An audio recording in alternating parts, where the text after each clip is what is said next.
Hey everybody, welcome back to B&B's Football Happy Hour. We are back. We are bearded. We are beautiful as always. I am Bobby with my man Brian. What's going on? Glad to be back.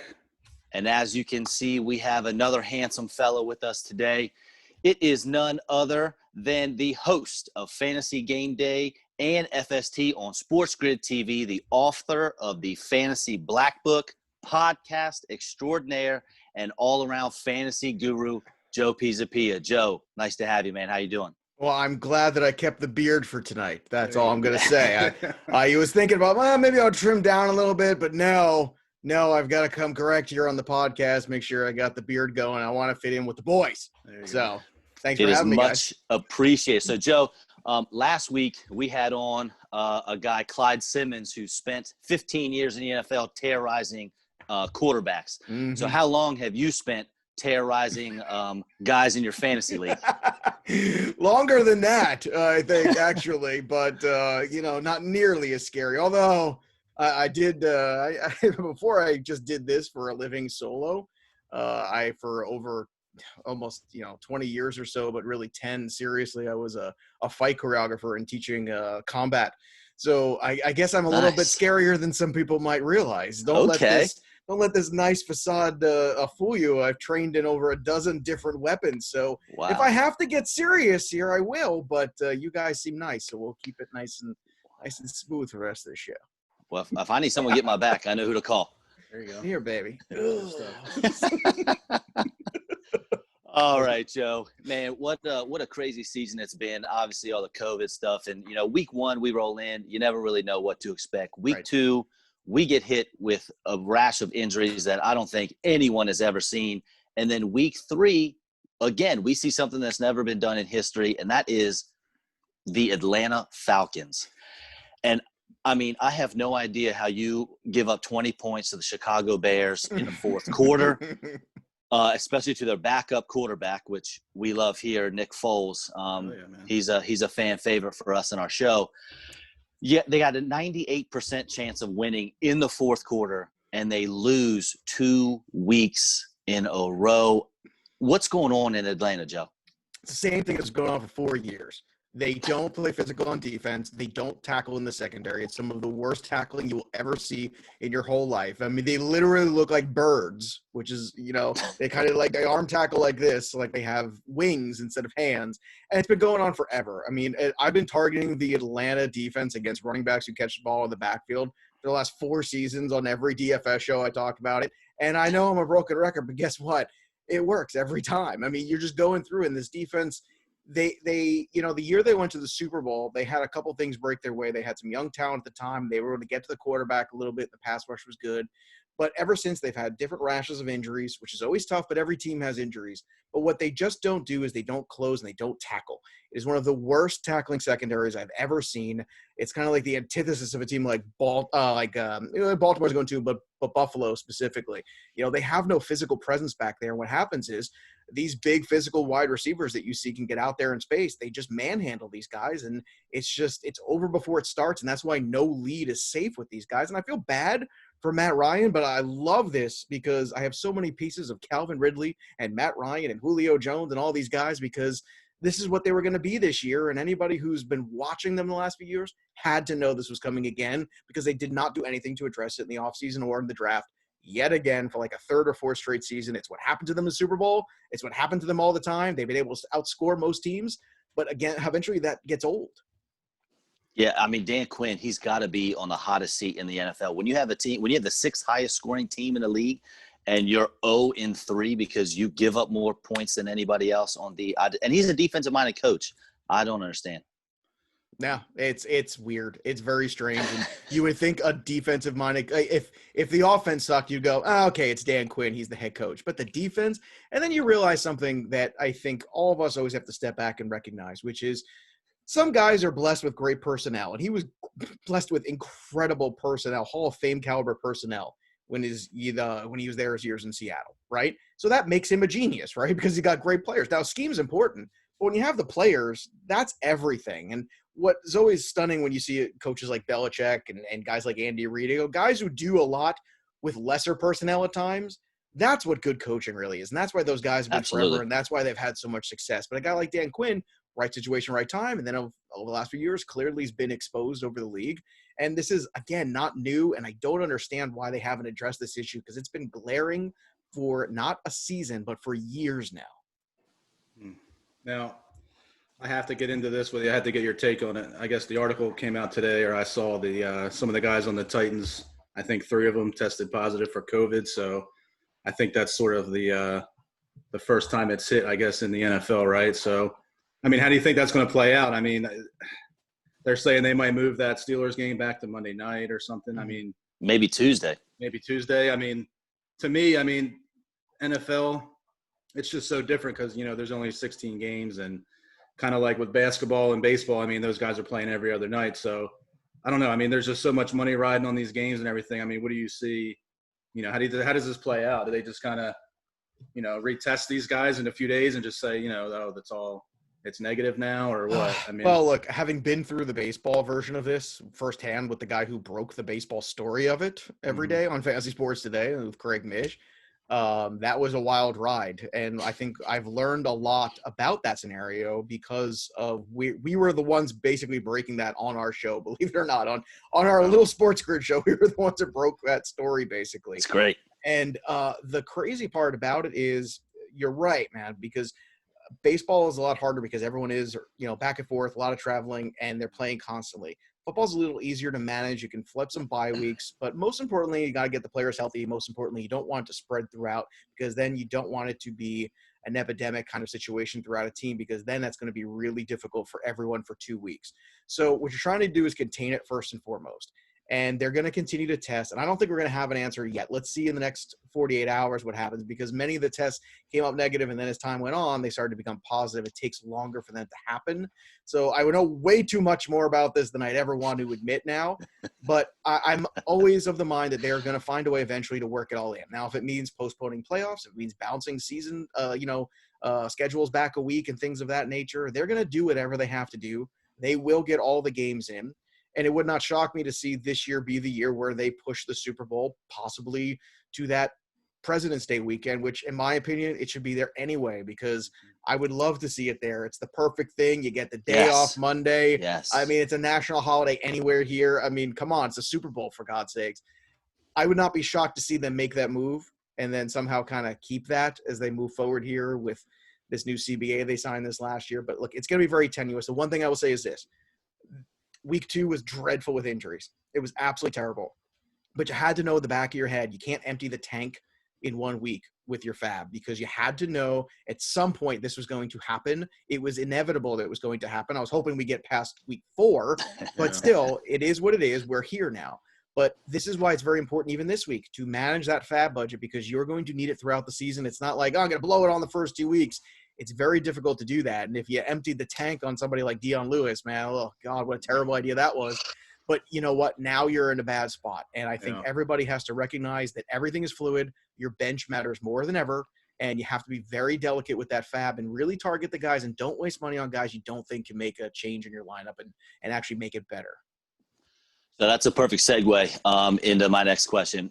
That's great. We have very muddy situations as far as backfields go for certain NFL teams, and that's putting it lightly. And you mentioned Dion Lewis, so we'll go ahead and start with the Giants. They got a sort of a 3-headed monster, I guess. I mean, I don't if the monster it's in more the like most a Sesame Street ugly, monster. I think it wants to teach you about about the alphabet, maybe things like that. It's not a very scary monster now. That's correct, because you got Devontae Freeman. Obviously, they just picked him up off the street. You got Wayne Gallman and Dion Lewis. Now, Wayne Gallman's got a career carry average of under 4 yards. Dion Lewis from 2018 until now, because he had some success with the Patriots, but, Bill Belichick can scheme anything for anyone if he wants to. But from 2018 to now, he's barely over 3 yards a carry, Dion Lewis is. And that's even when he was coming in fresh, backing up Derrick Henry. And then, I think Devontae Freeman's probably the best bet as the season progresses to have the biggest workload. He's the one that has the 3-down skill set. I use the term skill loosely there. But how's this shake out for you? Well, look, I think you're right that Freeman's probably the best bet of all of them, but it's going to take him a while to absorb the offense and absorb all the hits from the offensive line that isn't very good. He'll be absorbing a lot. He's going to be like a sponge this year. Dion Lewis was part of a cog in a wheel in New England. And I'm a Pats fan well before the Brady years, so I could tell you I've been watching a lot of Patriots football my entire life, and I will tell you this. What I've seen is that role go from Kevin Falk to other guys. You've seen Dion Lewis do it. You've seen James White do it very well. And you've seen Rex Burkhead do it for the last 2 weeks. And he's been pretty good because it's a role in a very specific offense that runs a certain way, and the way they execute and they have the right kind of linemen to run that sort of a scheme. It's very unique to the NFL. It's not something you see that works quite the way it does with other teams. And Dion Lewis, look, I mean, Vrabel was part of that same mold. So the narrative that all of a sudden Joe Judge is also from the Patriots and somehow he's going to be the guy that get the most out of Dion Lewis, it's crazy. I mean, Dion Lewis might have a good game here and there. That's possible. Anything's possible. It's the NFL. But at the same time, if you're going to try to put stock in somebody, to me, it's definitely not Gallman. I saw him last year. I saw enough of him. Dion Lewis, once again, I think he's a product of the system and a very good one at that. And to me, Devonta Freeman was a guy that, look, Devonta Freeman was good at catching the football last year. That's the one thing. You can go back to last year, and most of his point total is really built in his receptions. So if they can get him going in the receiving game in the next 2 weeks, that would be a very positive thing. But I don't know. You got 3 running backs. I'm not sure between them if you have one. Yep, you got it. Next one for me will be the Lions. So we have Adrian Peterson, who is the lead back in week 1 and then again in week 3. I think he topped 20 carries in each of those weeks somehow, but in week 2, he only had 7. Week 2, it happened to be Kerryon Johnson, who was a leading ball carrier with 8 rushes. He did get the touchdown, though. And then will it ever be Swift? I mean, DeAndre, week 1, we got 6 touches. Week 2, we have 10. All right, we're building. We're going somewhere. And then last week, he had a catch, singular, 1. I don't know what's going on there. He also only played 9% of the snaps, that's the more troubling thing right now. And Matt Patricia most likely is going to continue to ride Adrian Peterson as long as he can and as much as he can get out of him. And Adrian Peterson is a freak of nature physically. How this guy at this age can be this durable is unbelievable to me. He really is. He's just an incredible physical marvel. I would say it would be very interesting to buy low on Swift right now in leagues because it's going to cost you nothing. In fact, I think a lot of owners right now are ready to cut bait and they're looking at the waiver wire and they're seeing guys like Gaskin. They're seeing guys like, and they're like, well, why don't I go pick up him? He's useful. And I would like to acquire Swift just to see because Miles Sanders didn't start off very good last year either. A lot of rookies don't start off very good. Singletary didn't, and then he got hurt. And then second half is really where it's at with some of these rookies. So I think that, there's enough age with Adrian Peterson to worry about what the second half of the season is for him. There's enough, certainly, question marks about Kerryon Johnson, who's never really become the guy I think they wanted him to become. They had some big-time draft capital in Swift, so I don't want to write him off quite yet. If you own him and you're 0-3, okay, you cut bait, you move on, you figure it out. But if you are 3-0, he's a fascinating little trade target. You pick him up for a couple weeks, see what happens. And if by week 6 or 7 it doesn't look like he's part of the offense, then you cut him. That's fine. But he could be a huge bonus going forward because I think at some point in time, he's going to get an opportunity in 2020. But he's a much more intriguing dynasty guy right now than obviously season long. I like that a lot. And then my last one are the Tampa Bay Buccaneers because I don't know if they know what they're doing. You got Ronald Jones, week 1, 100%, he's the guy. And then week 2, Leonard Fournette, absolutely 100%, this is our man. And then week 3, we're back to Ronald Jones again. And then Bruce Arians was nice enough to sprinkle in a little shady with us in week 3 as well. So, I mean, who do I go with here? It's tough. I'm a Fournette guy, so it's been a roller coaster for me. But I was very careful this week on all the TV shows and all the podcasts and all the radio shows to say this is not a week to play him. And I sat him on week 2 and now I'm on my bench. But you know what? I was just happy to see the productivity. That was great.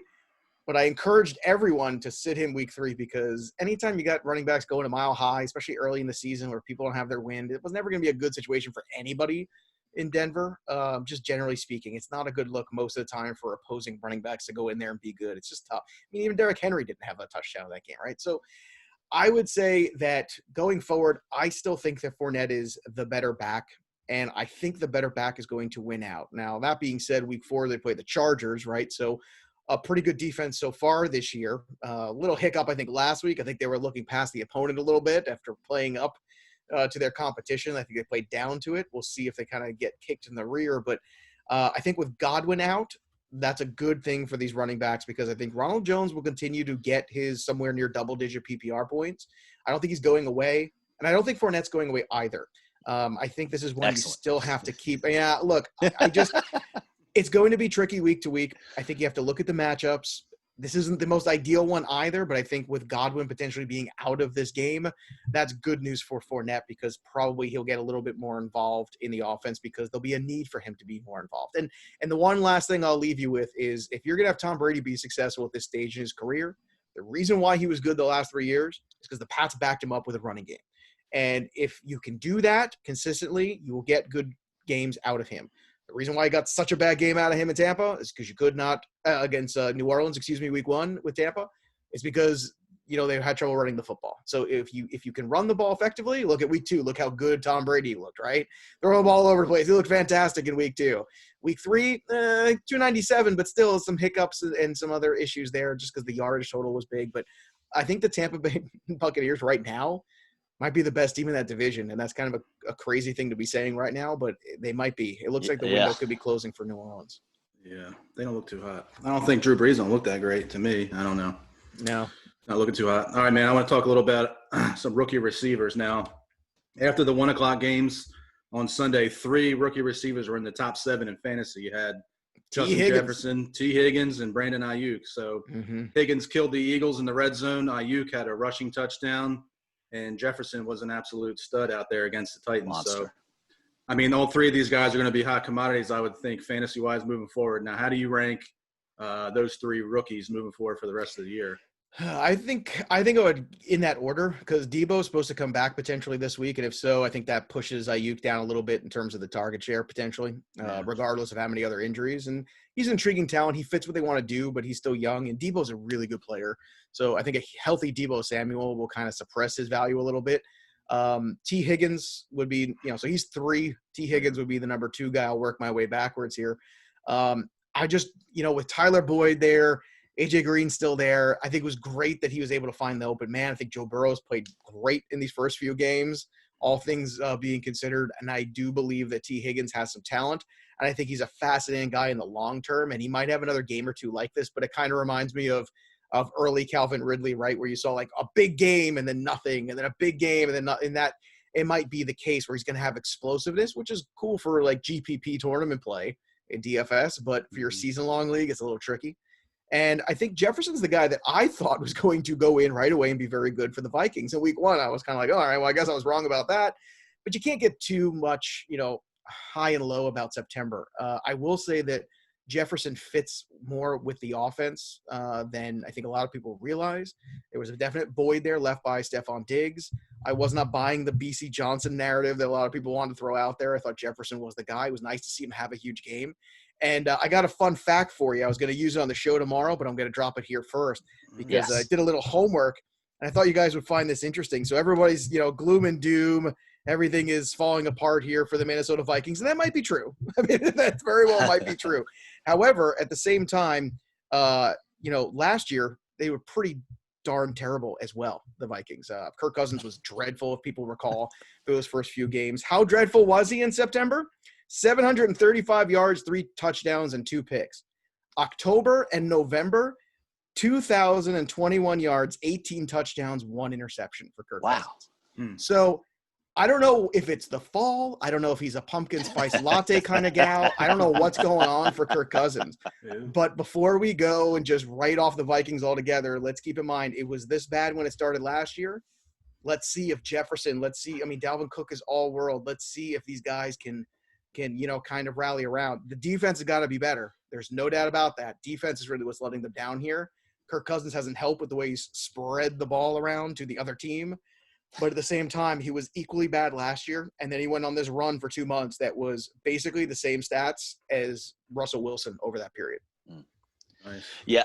I think I rank those 3 exactly the same way. The Debo Samuel, Brandon Ayuk is interesting because they're basically the same player. They have very similar skill sets. And Jefferson, obviously, I think he has the easiest path to targets out of those three. But the T. Higgins one, I think that's really intriguing because the Bengals, John Ross was a healthy scratch this past week. So they obviously felt strong enough about Higgins to put him in there over He's Ross. A better wide receiver than Ross. I tell you right now. Right, for sure. No doubt in my mind, skill set wise, he's better than Ross.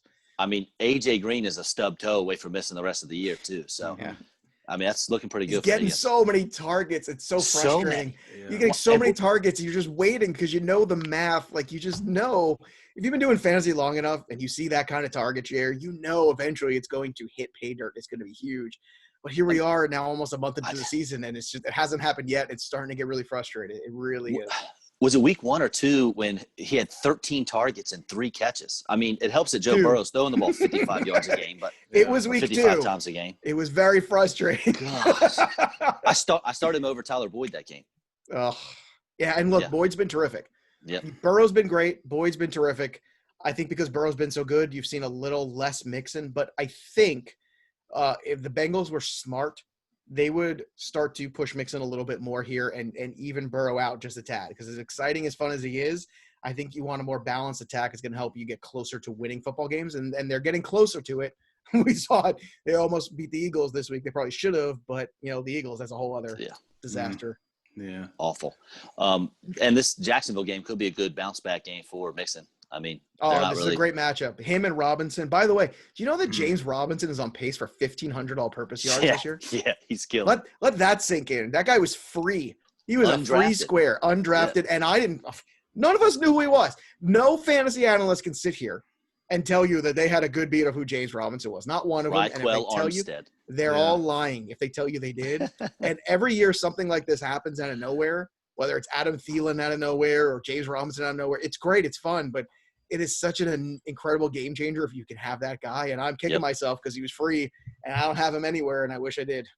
Nope. You're absolutely right. So I'm a big fan. And you brought up at least one guy with this, DeAndre Swift, on this topic. But I'm a big fan of scooping up players that guys are down on, like your man Swift, and then trying to dump guys who are outperforming themselves and performing at a level they can't sustain. So, like we talked about Drew Brees, I'm also not a Michael Gallup guy. He just had a really nice week. So if I can dump someone like that, I'll jump on it. And so who are some guys besides your Swift that you want to bring in? Like for me, I'm looking at Kenyon Drake owners. His schedule's getting lighter in the next few games. I'm looking even at maybe even Marvin Jones. Kenny Galladay's back, so he should get more open looks that way. What are some guys that you want to bring in now and some other guys you want to push away? Yeah, those are all some good ones. Todd Gurley's schedule gets a lot better, a lot quicker too, and he was better this week, 14 carries for 80 and a touchdown. So that's another dude that you could put in that list of – well, you have to do this, and you have to look at the schedule and say, okay, where's things going here? Who's getting better? DJ Moore is another one too, who I think you look at the stats – they don't really show you what's going on, but once again, he's got like 49% target share in this offense. Really? And I know Robbie Anderson's been great, but at the same time, it's not like DJ Moore hasn't done anything. Unfortunately, it's just, they haven't like quite hooked up yet. And that's only a matter of time. DJ Moore is a phenomenal talent. He's a better wide receiver than Robbie Anderson. Anderson has just been kind of more in the game plan, and Anderson's made the most of some of the big plays. But in terms of the team air yards, he's got 49% of his team's air yards. That is second in the NFL. So DJ Moore is a guy I would put on that list. Also, check out his schedule the next couple weeks. Arizona, 2 games against Atlanta, and New Orleans. That's 4 of his next 5 games. So all of a sudden, DJ Moore has a lot of good opportunities here. I think Sony Michel is an interesting acquisition right now. That's a guy I don't think people are realizing. He's got 6.6 yards per carry. He looks really good right now. He looks healthy. Everyone's talking about Rex Burkhead because he's scoring all the touchdowns, but Sony Michel's not going away. And I understand that New England's running back situation is always difficult. It's always frustrating, and that's fair. But Sony's kind of boring enough that I think in this season especially where, this is not going to be an incredible aerial assault Patriot offense, despite what they did against Seattle. They're going to more just kind of run the football and play defense most of the time. And I just think that's going to be their identity, which is funny. They're kind of a throwback playing in 2020, and I think that's why they've been effective so far for the most part. But that's another guy, too, that I think could be very useful. I would try to also buy low on, I think there's a negativity right now around the Eagles. If you could buy low on Miles Sanders, I would, because he wasn't even there for the first week, and since he's been pretty good. But Joe Mixon's another guy too, hasn't quite pulled it off. What you're looking for whenever you're trying to make good trade targets, you're looking for who's getting target share, who's getting target volume, who's got good, yards per carry. Well, those are the stats you're looking at. Don't look at touchdowns. Don't look at that, and do the inverse. Guys who are, all their values just baked into a couple, like one big game or, one big catch that a person had or something like that. Those are the guys you want to be careful of, and those are guys you want to sell.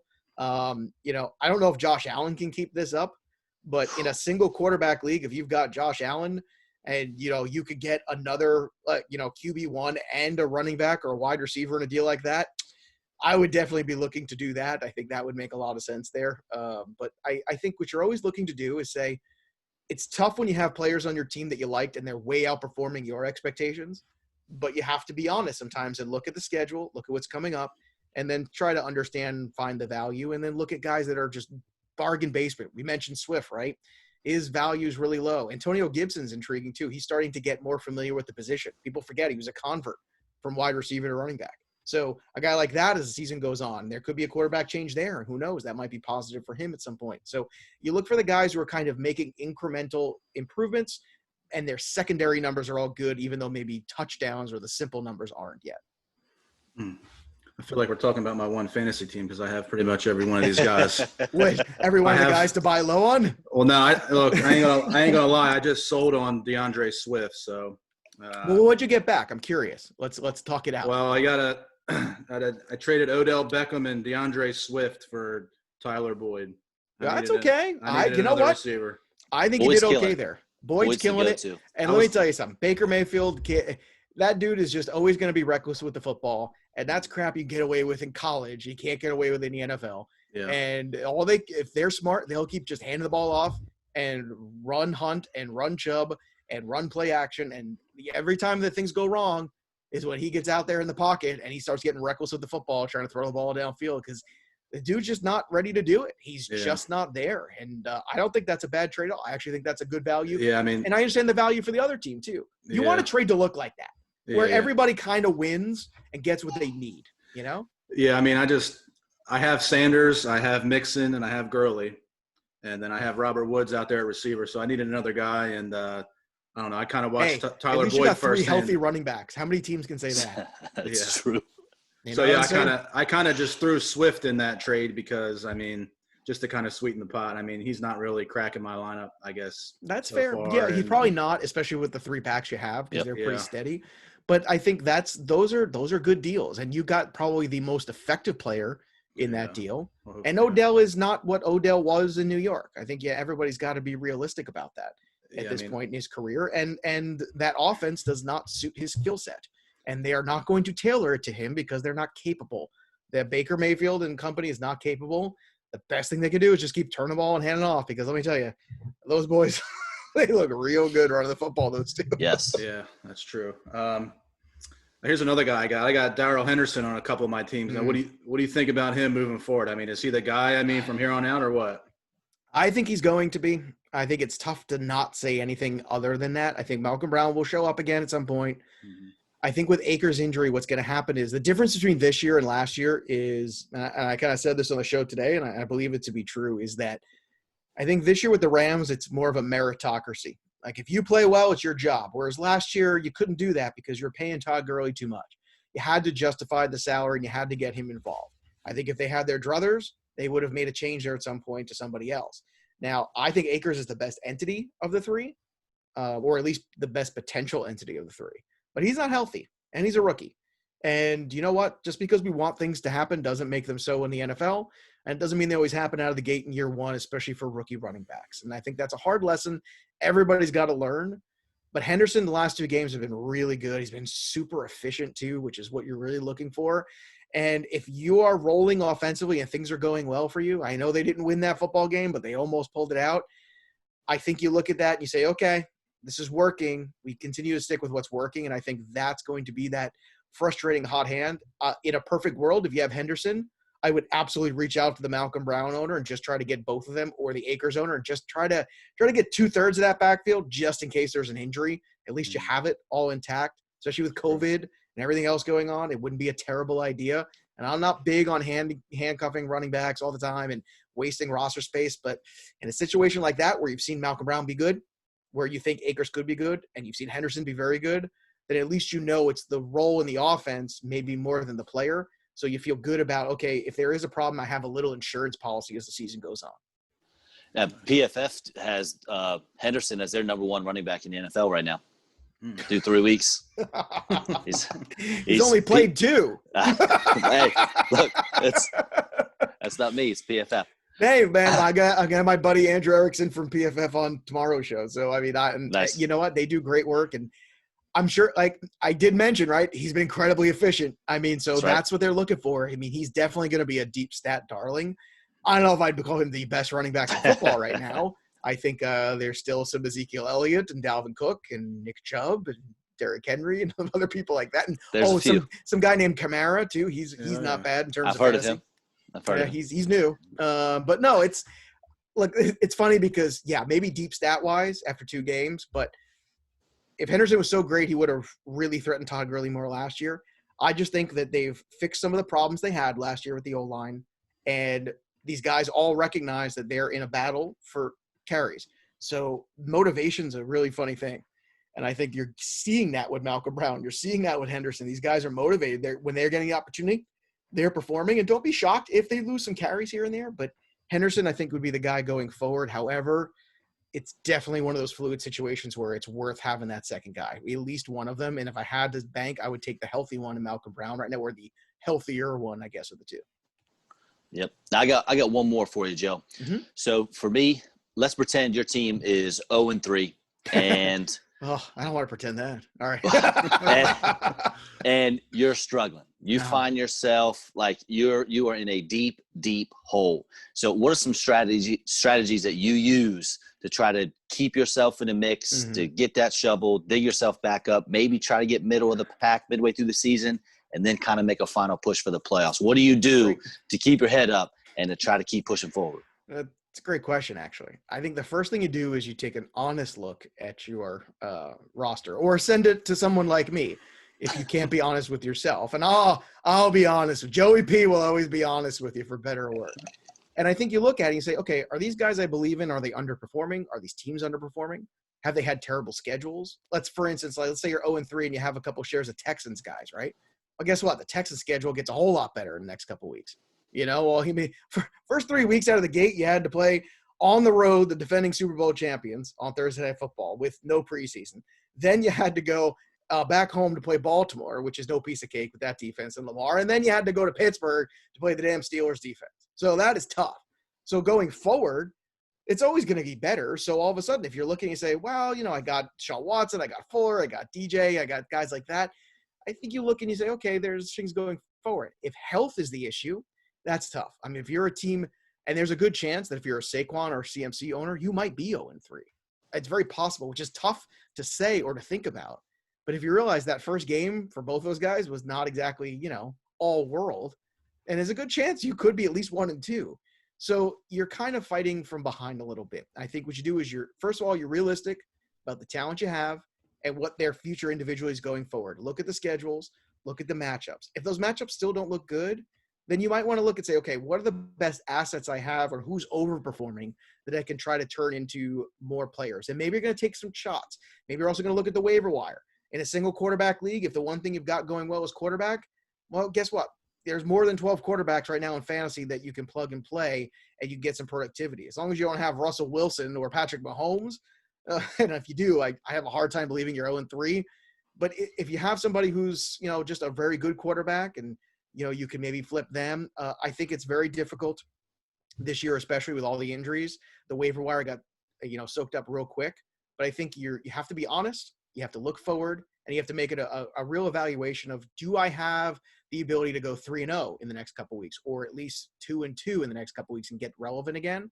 And if the answer is no with the players you have, then don't be afraid to make changes, and don't be afraid to pick up guys on the waiver wire and stream some guys and take some shots. Take a shot on a Preston Wilson. He's got a great matchup this week, who I think is a talented wide receiver who I think could put up some fantasy points. You got to start making some hard decisions. Maybe you bench AJ Green until it turns around. You tried. All the numbers say to keep throwing him out there because of the targets. It ain't working. Go pick up T. Higgins, play him instead, see what happens this week. You have nothing to lose except another game. That's true. Last one from me, man. I know you touched on this guy real quick, Deebo Samuel. I've stashed him on probably 3 of my teams. Mm-hmm. Now, I mean, is he a guy you're just automatically plugging in as soon as he comes back, or are you gonna wait and see what he looks like? I forgot, who are they playing on they're playing the Eagles Sunday night. So I mean, if he comes back, I mean, I would play if I were him. Yeah, plug him hard. I mean, look, if he's healthy enough to go, especially because they've been kind of behind a little bit. I'm just a big fan, and maybe I'm a Deebo Samuel mark. I was last year. We talked about him a ton on the Black Book, and Scott Bogman, who does all the rookie profiles, is a great college football guy who hosts a lot of shows with me. He was telling me, he was like, you got to watch this Deebo guy play. You got to watch him. And I watched the game film on him before he got drafted. Then we said, oh, what a perfect situation, because the 49er offense is his skill set. It's the guy who can run that quick slant over the middle, catch the football, and then make some yards after the catch. And that's something that Deebo does so well. It's something you'd like to see them get back to. And no matter who's playing quarterback, Mullins is capable. There's no doubt about that. Garoppolo is fine. I have lots of issues with Jimmy Garoppolo, and people tell me how good he is because he's not. But he's good enough in this offense, and this offense is built very well around him that he can be successful. And I think that Deebo is a piece that I would absolutely be throwing back into the lineup because of the matchup, but also because I know what that role is, and his Kittle's still not 100%. There's going to be opportunity there for him, and I think they kind of need him. So they've waited long enough. You got to hope by now that he's healthy enough to go. Now, I think if it's me and Deebo does come back this week, I think I might push my Ayuk shares because Slay's probably going to go on Deebo. Deebo might be a little rusty there. This could be a big one for Ayuk if Deebo does come back. I don't know, man. Slay ain't what he used to be. Listen, when the Eagles sign free agent corners, they never work out. They never do.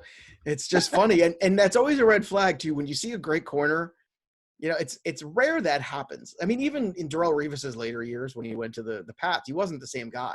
He would have moments, but he needed some help sometimes from the safety. You got moments against certain wide receivers, but I'll say this. I think Deebo, depending on who the guys you have ahead of him, I wouldn't be starting him over guys like Kupp and Woods and those kind of guys.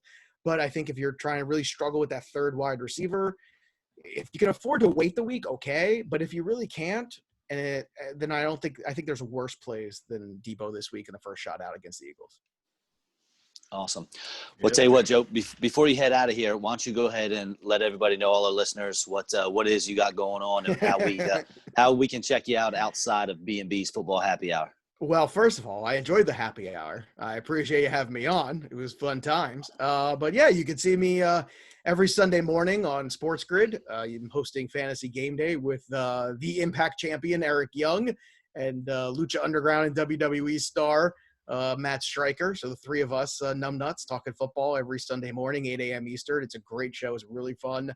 We do DFS. We do season long. We do it all. It's a 2-hour fantasy football show. What's better than that? Find that on TV anywhere. You can see Sports Grid anywhere on Roku, on your streaming devices, Zumo, Pluto, all that stuff. So we're all over the place now. On Samsung TV, we're on Sling. You can find Sports Grid everywhere, and I'm on that show 5 days a week, Fantasy Sports Today, that one as well, from 12 to 2. And, of course, the Fantasy Black Book on Amazon, right behind me over there, and big, giant product placement is always there.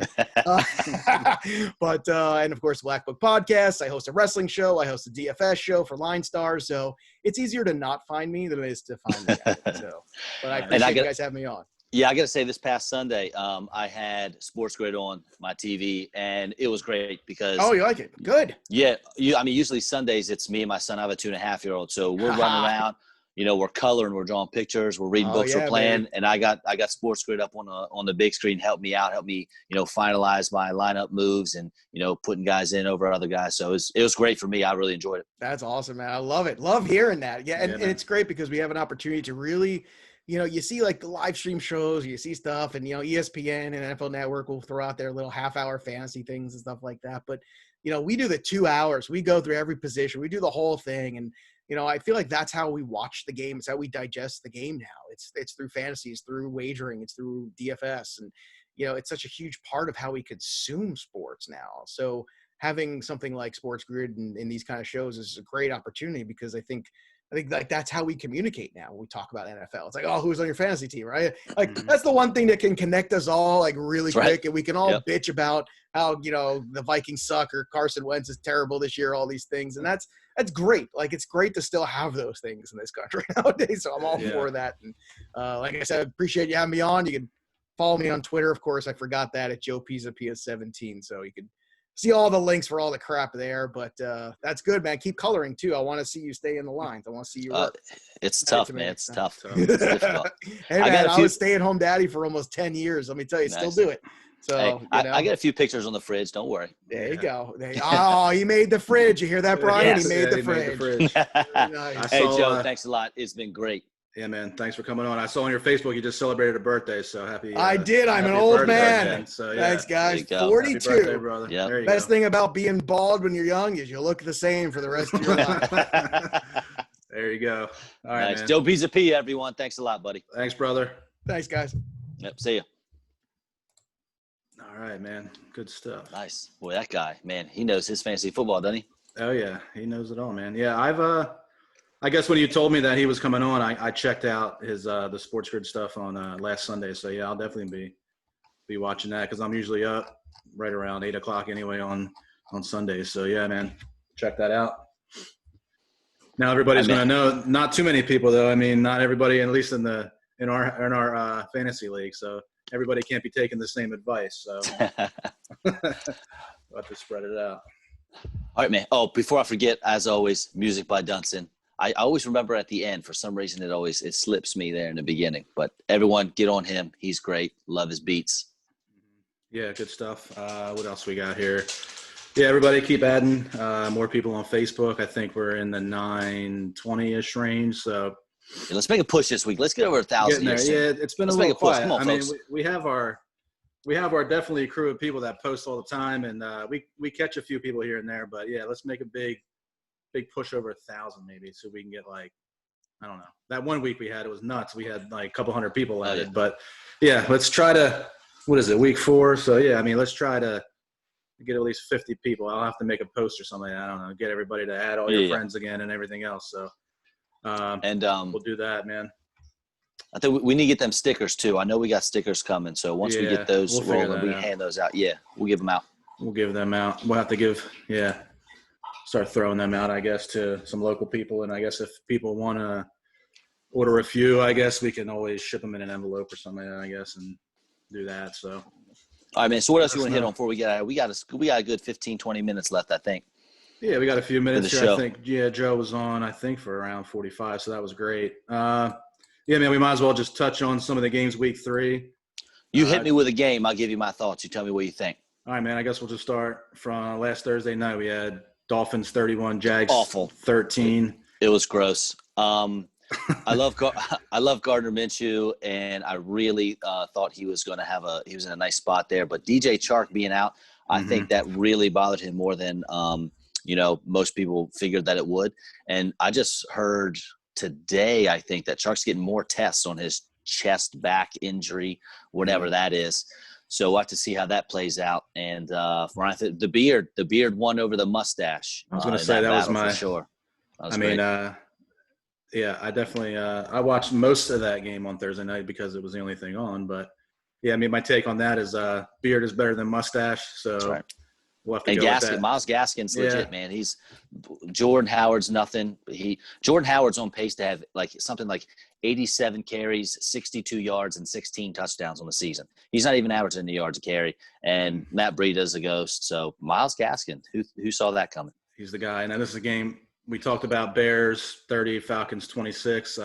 Bears lose Tariq Cohen, torn ACL on a punt return, so that's never good. And then I guess you got Nick Foles in there moving forward. He scored 20 unanswered points, and the Falcons blew another one. So you got Nick Foles isn't afraid, man. He's going to air it out. So your Allen Robinson shares are looking good. Your Anthony Miller shares are looking good. Even Jimmy Graham caught 2 touchdown passes. Jimmy Graham. I didn't know he could still run full speed. I don't know. Maybe he can't run full speed, but he can catch 2 touchdown passes, I guess.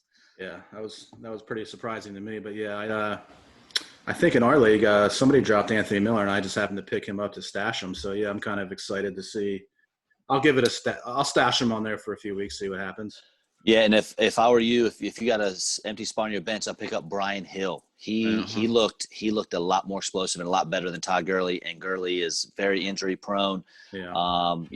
They only have Gurley for a year too, so if Gurley continues to underperform, I know Joe told us that his schedule gets easier, but they could be shifting to Brian Hill, maybe a little more here and there. And if Gurley goes down, I think Brian Hill's a guy for Atlanta.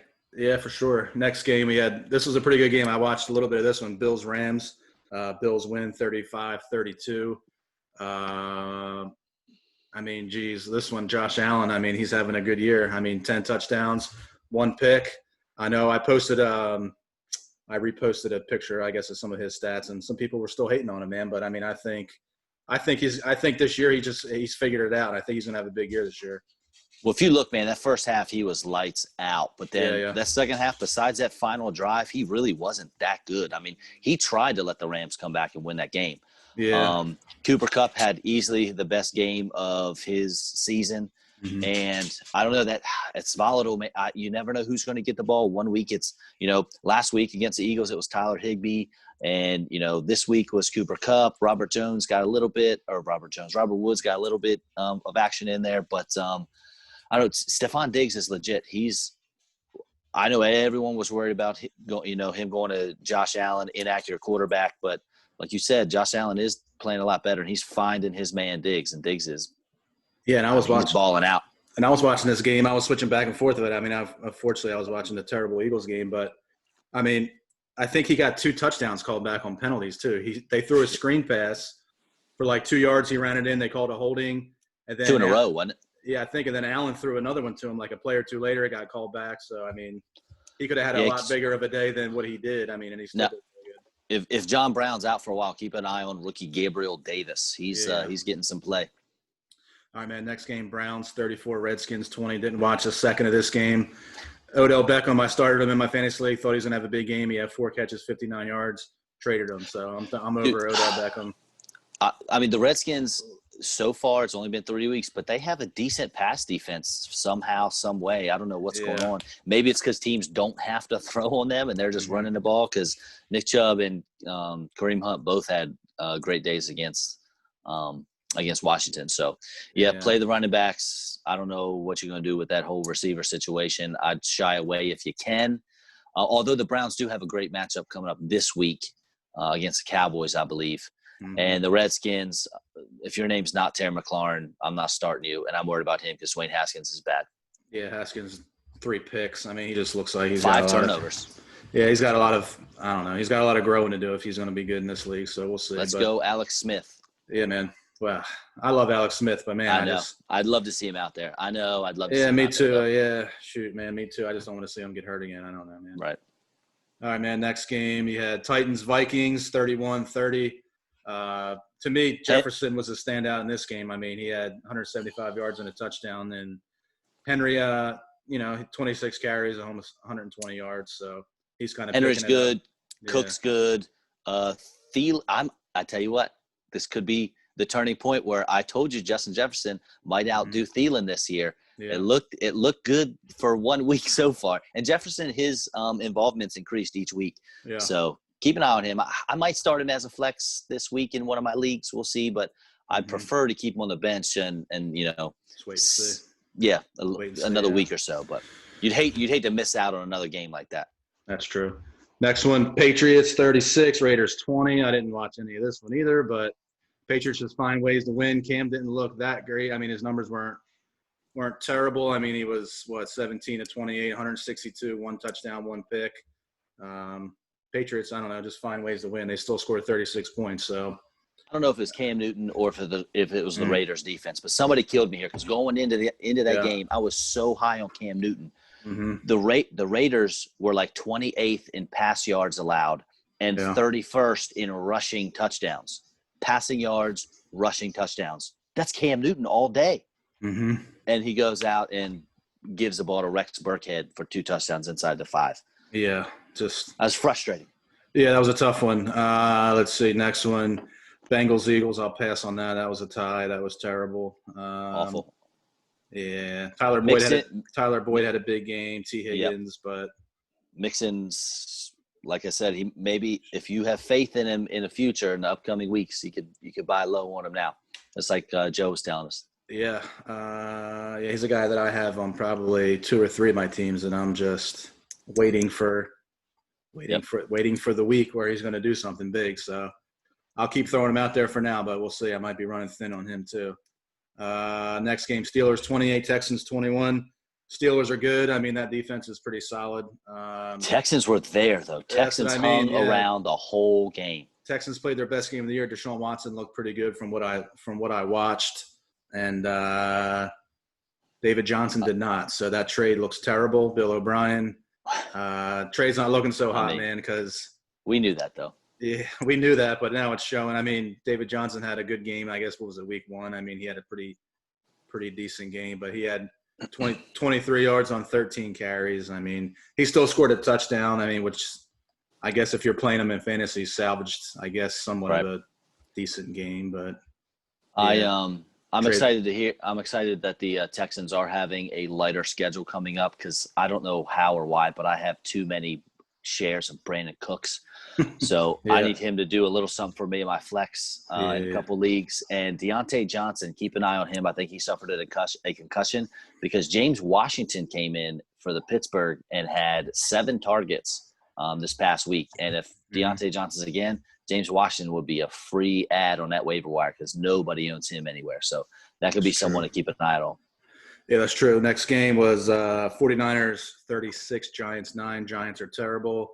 49ers have pretty much backups, and they crushed them. 80% of their teams from the practice squad, and they still won.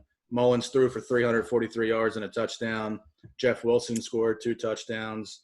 Ayuk had a pretty good game. 49ers are still good, man, and some of these guys are coming back. I mean, Kittle, Samuel. Yep. So, yeah, they're going to be good. Giants are pretty bad. Be careful with the I can't say anything about the Giants. And even like Darius Slayton, you can't play him this week because they're going against the Rams. He's going to have Jalen Ramsey up against him. Yeah. And the Niners, I would be wary of the running back situation, McKinnon or Wilson, because as bad as the Eagles are, they at least have a good run D. Yeah, that's true. Let's see, next game, Colts.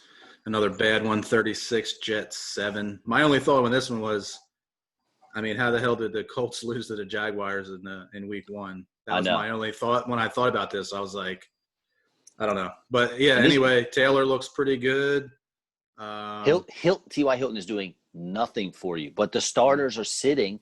Yeah.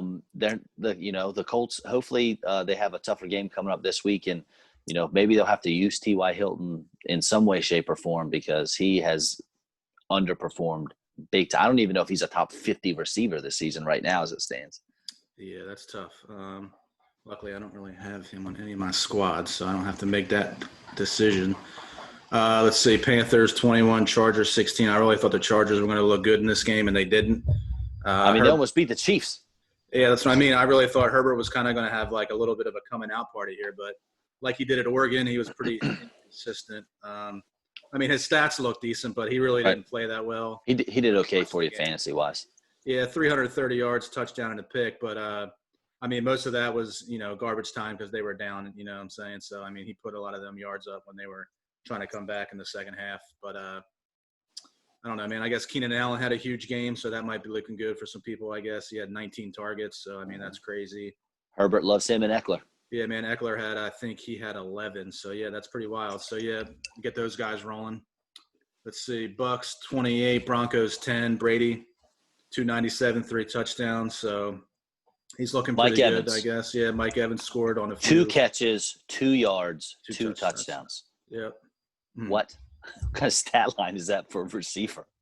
Yeah, that's 2 crazy. catches, 2 yards, 2 touchdowns. Get out of here with that. I looked it up. I had Judy and Noah Fant combined for 19 targets, I guess, with the backup QB. So, I mean, that's pretty – Fancy legit. Watch for KJ Hamler to start siphoning some of those targets away.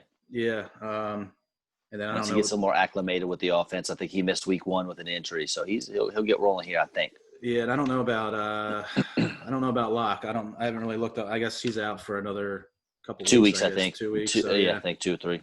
Yeah, they're struggling though. They're 0-3 now, so I don't know, man. That's going to be tough for them to turn it around. Let's see. Lions beat the Cardinals, which was kind of surprising to me. They knocked me out of my Pick'em league.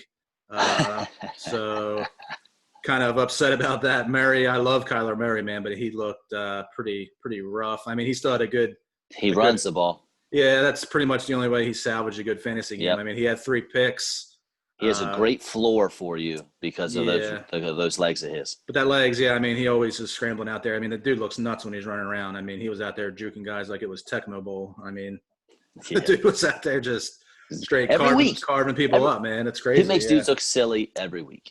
Yeah, so he didn't have the best game, but I mean, I don't know. I think that was just kind of a 1 week kind of they might have overlooked the Lions a little bit there. So I think Stafford and Galladay, that should be a good connection. Building.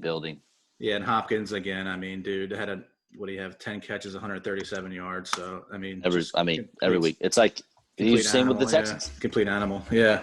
Let's see. Seahawks beat the Cowboys. NFC East is terrible. Russell Wilson is incredible. DK Metcalf's an idiot. I wish he got cut. He almost pulled it to Deshaun Jackson. It wasn't as bad as Deshaun as when he dropped that ball across the goal line. But DK catches this beautiful bomb from Russell Wilson and then puts his arms out and tries to walk in the end zone. Yeah. And, hey, Trevon Diggs, the cornerback for Dallas, knocks it out of his hand. It's not even a touchdown. It's a touchback. And Dallas ball. Diggs is a rookie too, so that was a veteran move, man. I like that. I like Diggs, and I mean that being said, Tyler Lockett and DK Metcalf are must starts. They're both, I think, top. I think Lockett's the 3rd highest scoring receiver for the year, and DK's like the 6th highest scoring receiver. Yeah, I mean it's great. And Russell Wilson, 315 and 5 touchdowns, and if Metcalf doesn't do that, he has 6 touchdowns. So that's right. He's the MVP, man. Pick up Carlos Hyde. Oh yeah, pick up Carlos Hyde if you can. Chris Carson may miss a game.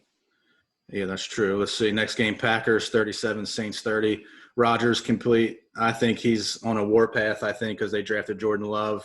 So he didn't even have Devontae Adams. No, so this is like a big – which is good for the Packers fans. But, I mean, I think he's doing this just to prove everybody wrong. You know what I mean? Good for him. Yeah, good for him. I mean, he has that fire. I think he's single dude now. So, yeah, that's all he has is football, man. So, yeah. Breeze is not good. If you have Breeze on your fantasy team, try to trade him. Dude, he can't throw the ball more than 7 yards downfield, and he can't throw it to anyone not named Alvin Kamara.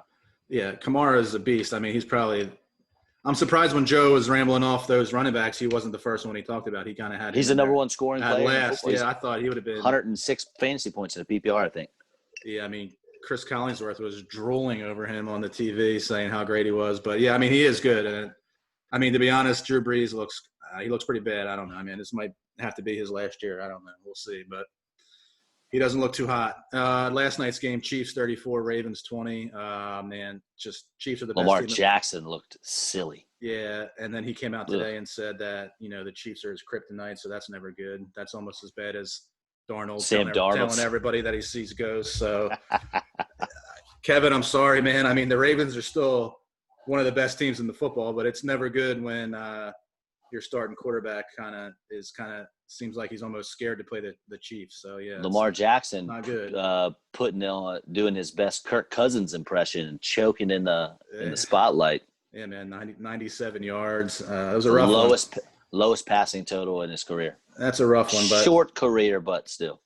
Yeah, I mean, I don't think it'll last, but I mean, that was one of the best games of the year. It could be a potential AFC championship matchup, and he just kind of start all of your Ravens this coming week. They're playing the Washington Redskins, and they are going to be furious. Yeah, they're probably a little upset. Lamar's probably a little upset. Yeah. I wouldn't be surprised if he throws 3 and runs 2 or something. This might be like a 52-6 game. The Ravens are going to be very upset.